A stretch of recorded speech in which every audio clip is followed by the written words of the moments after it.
মানে নেতা মানে নেতা না, তো নেতা তো তুমি তাদেরই অংশ। এবং আনফরচুনেটলি বাংলাদেশে কনক আমার তখন বয়স ছিল 35 বছরের মতো। হ্যাঁ, এটা অনেক বেশি বয়সের ব্যাপার না। এটা এই ব্যাপারটা, এগুলো কিন্তু আমাদেরকে পলিটিক্যাল ট্রেনিং কিন্তু পলিটিক্সে আমরা শিখে আসছি। তো রাজনীতি করে আসছি, ছাত্র রাজনীতিতে এভাবে শিখে আসছি, আমরা এভাবেই শিখে আসছি কিভাবে মানে আমি এখানে বলতে, আপনার সময় থাকলে আমি বলি, এখানে চান্দার কথা আসছে তো।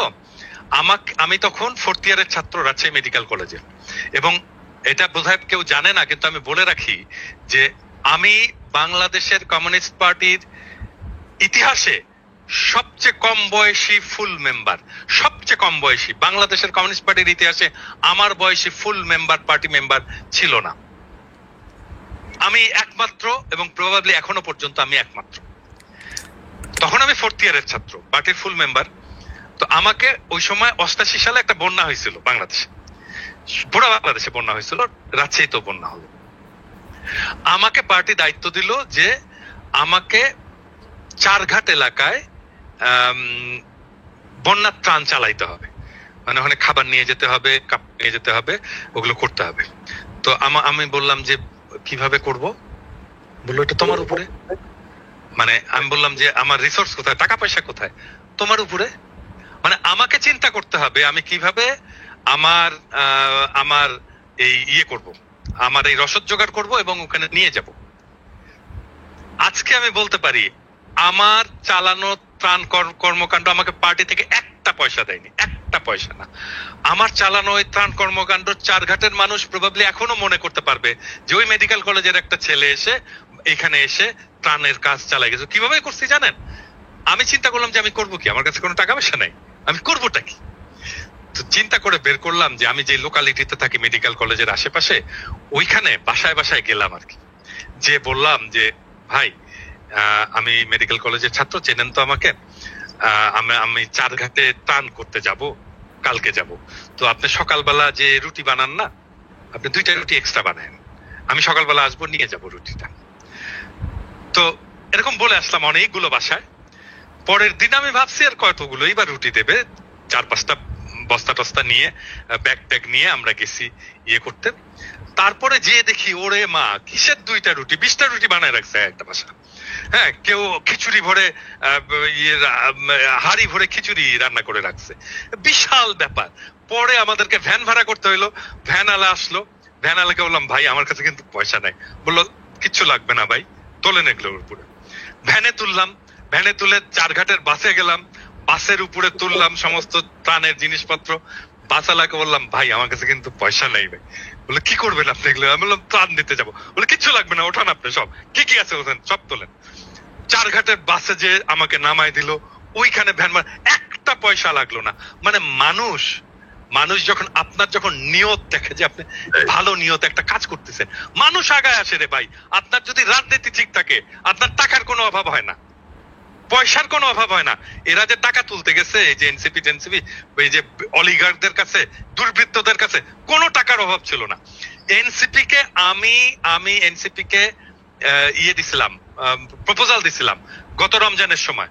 ওরা ওই 5 স্টার হোটেলে ওদের করবে। আমি বলছি যে এক কাজ করো, তোমরা মানিক এভিনিউ এ প্যান্ডেল খাটাও, বলো যে ভাই আমরা স্বাধীন বাংলাদেশে নিজের ইফতার আমরা একসাথে করবো, আপনার ইফতার আপনি নিয়ে আসেন, আপনার ইফতার আপনি নিয়ে আসেন, তুমি ওইখানে শুধু পানির ব্যবস্থা করবা আর জিলাপি বানাবা, জিলাপি দিবা আর পানি দিবা। দেখো 1 লক্ষ লোক এসে তোমার সাথে ইফতার করবে। কি দরকার তোমার দুর্বৃত্তদেরকে? তোমার মাথায় তো আইডিয়াই নাই যে কিভাবে তুমি তোমার মানুষকে ইনভলভ করবা তোমার সাথে।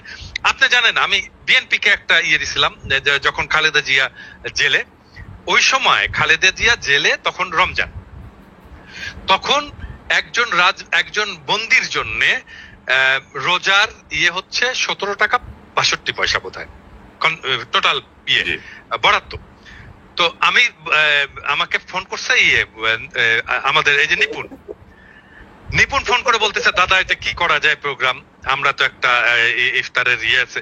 আমি বললাম যে নিপুণ, আমি বললে করবেন এটা? বলে হ্যাঁ দাদা আপনি বললে করবো না কেন, অবশ্যই করবো। তা আমি বললাম যে এক কাজ, আপনি কি জানেন 17 টাকা 62 পয়সা ইফতারি কি কি হয়? না জানি না।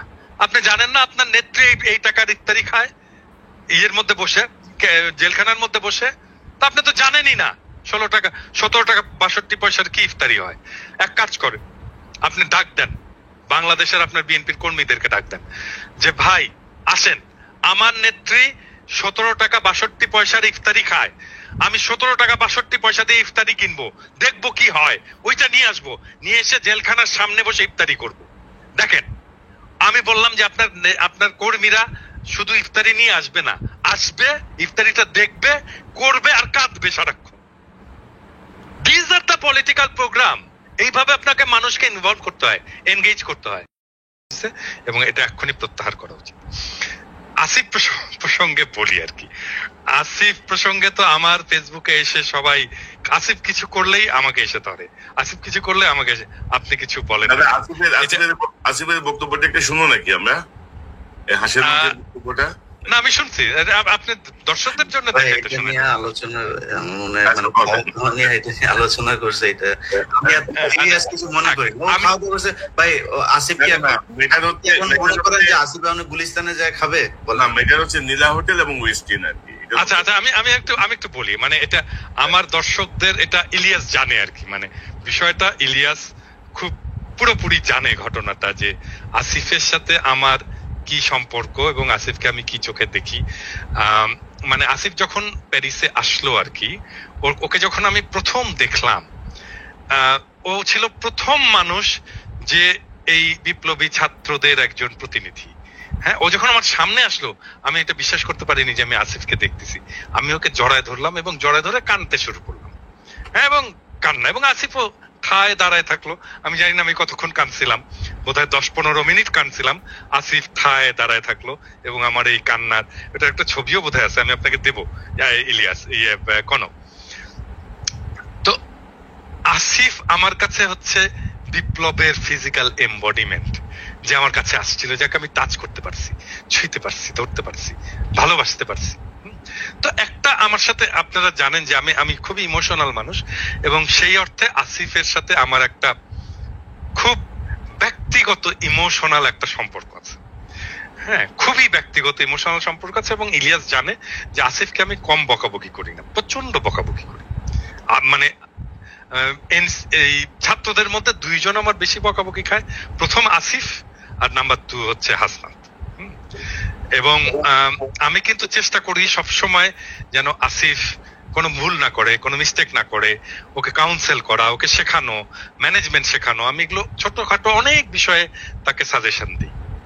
ছোট ছেলে, এখন ধরেন যদি কেউ বলে যে মানে আপনি আশকারা দিয়ে আসিফকে এরকম করছেন, বলতে পারে যদি বলে, হ্যাঁ, কিন্তু আমি আসিফের প্রতি ওই স্নেহ, ওই ভালোবাসা, ওইটাকে আমি সবসময় নার্চার করব। আমি আসিফের এই কথাটা বলাটা ঠিক হয়নি, এই যে আমি ওয়েস্টিনে যাই, এই কথাটা বলাটা ঠিক হয়নি, এবং আমি কিন্তু সত্যি খুব রাগ করছি আসিফের উপরে এই কথাটা বলাতে। কারণ কি জানেন, আমি আসিফকে খুব স্পেসিফিক্যালি এই ব্যাপারে, মানে আমার ছোট ভাই যদি মন্ত্রী হতো, আমি ওকে যেভাবে, বা ইভেন আমার ছেলের বয়স তো আসলে আসিফ কিসের ছোট ভাই, আমার ছোট ভাই তো অনেক বড়। আমার ছেলে যদি হতো, মন্ত্রী হতো, আমি তাকে যেভাবে তাকে ধরে ধরে ধরে ধরে ধরে ধরে শেখাতাম, আমি আসিফকে কিন্তু এই বিষয়গুলো শিখিয়েছি। আমি কিন্তু ওকে বলছি যে আসিফ, তুমি তোমাকে খুব মিনিমালিজমের উপরে চলতে হবে, খুব অল্প জিনিসে তোমাকে তৃপ্ত থাকতে হবে, খুব বেশি জিনিস, তুমি যখন ভাত খাবে একটা তরকারি দিয়ে ভাত খাবে, একটার বেশি তরকারি নিবে না। আমি বলছি কেন নেবে না, কারণ তোমার দেশের মানুষ একটার বেশি তরকারি দিয়ে ভাত খেতে পারে না। তুমি তার জীবনটা বুঝতে পারবা না তুমি যদি এটা না করো, তুমি এই কাজটা করবো। আমি কিন্তু এক্স্যাক্টলি এই কথাটা বলছি। এবং যখন আমি দেখলাম যে আসিফ বলতেছে যে আমি ওয়েস্ট ইন্ডে যাই, আমার খুব খারাপ লাগছে, আমি খুব বেদনাহত হয়েছি, মানে এটাতে, আসিফের এই কথাতে। হ্যাঁ, মানে দাদা ধরেন এদের প্রতি আমাদের শ্রদ্ধা বা এদের প্রতি আমাদের কৃতজ্ঞতার কোনো শেষ নাই, এবং আমরা যে কথা, আসিফের প্রতি আমার ভালোবাসারও শেষ নাই। তো আমার ভালোবাসা থাকবে, ও যত মিস্টেক করুক তারপরেও আমার ভালোবাসা থাকবে, কিন্তু মানে ও আমার কথা শোনে না কেন, এটা হচ্ছে আমার কথা। মানে ও কি, মানে আমি যে ওকে এত ভালোবাসি, এত স্নেহ করি, ওকে যে আমি আমার সন্তানের মতো দেখি, ও কেন আমাকে ওর জায়গাটায় রাখতে পারে না, ও কেন ওই রেসপেক্টের জায়গাটা আমার কথা শোনে না? আমাদের এই নতুন নেতাদের ধরেন বডি ল্যাঙ্গুয়েজ বা তাদের কাছে আমাদের যে প্রত্যাশাটা ছিল, সেই জায়গাটায় তারা ধরেন আমাদেরকে অনেক জায়গাতে হতাশ করেছেন, এবং এটা আমরা আশা করি নাই আর কি, মানে এত দ্রুত তাদের এই পরিবর্তনগুলো আসলে চোখে লাগে, আমাদের যেমন লাগে সাধারণ মানুষের চোখে লাগে, সাধারণ মানুষের মধ্যে এগুলো প্রতিক্রিয়া সৃষ্টি